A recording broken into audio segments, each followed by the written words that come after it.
හරි ෂෝක් වගකීතු මිනිස්සු වැඩ කරන හැටිනේ.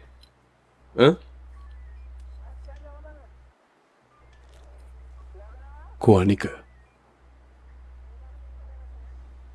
මන්ත්‍රීතුමා මාත් එක්ක සෙල්ලම් කරන්න ලෑස්ති වෙන්න එපා. මන් දන්නවා විතර දෙකක් තිබුණා කියලා. මට මුත්තේ දාන්න හදන්න එපා. හරි? කොහොනික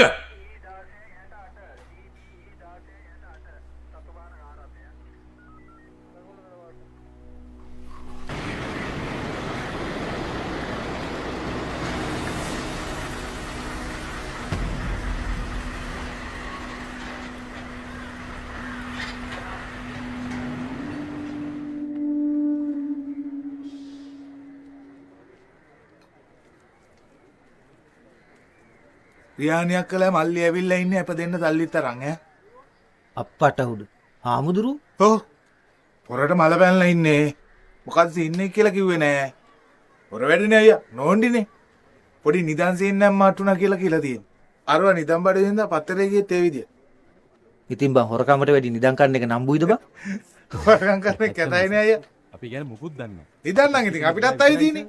අපේ රටනේ අපේ රජගොල්ලොන් පුංචි කාලේ ඉඳලා ඉගන්නේ ඇයිද මේ රට මගේ රට කියලා රට මගේ න රටේ තියෙනවත් මගේ නේද බං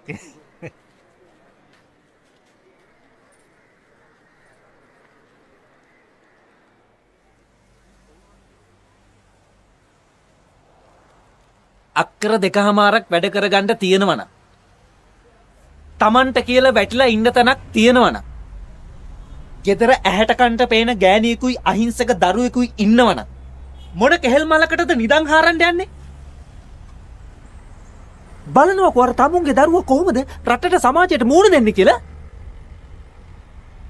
අපේ ඔය කැම්පස් වල ඉතිහාසය කරන අය කියනවා ඔය නිදන් කතා සම්පූර්ණම බොරුලු එහෙම කිසිම රජ කෙනෙක් කිසිම වස්තුවක් නිදන් කරලා නැහැ උඹලා නිකන් මැරිගෙන හැරුවට නිකන් නිර්පරාදේ අර පුරාවිද්‍යා ස්ථාන විනාශ කරනවා හරි එහෙම තියෙනවයි කියමුකෝ අපේ ඔය කැම්පස් වල ප්‍රොෆෙසර්ස්ලා වගේ ඕව ගැන දන්න උදවිය නිකන් බලන් ඉදීද හරියට තන බල්ලා දෙනවනේ වැඩේ බයිලානේ අයියේ බයිලා අපේ හාමුදුරනේ ඔබ වහන්සේලා ඔය ප්‍රොෆෙසර්ලා ඔබෙන් හම්බ කරනවනේ පොත් ලියලා නෑ මං කියන්නේ ඔය රජවරු නිදන් කළාට වඩා වැඩි ප්‍රමාණයක් ඒව ගැන පොත් ලියලා ඒව විකුණලා හම්බ කරනවනේ අපි වගේ නෙමෙයි උන්ට ඕනේ හැමදාම සුදු පුතා ඒව ඒ තැන්වල එහෙමම තියන්නේ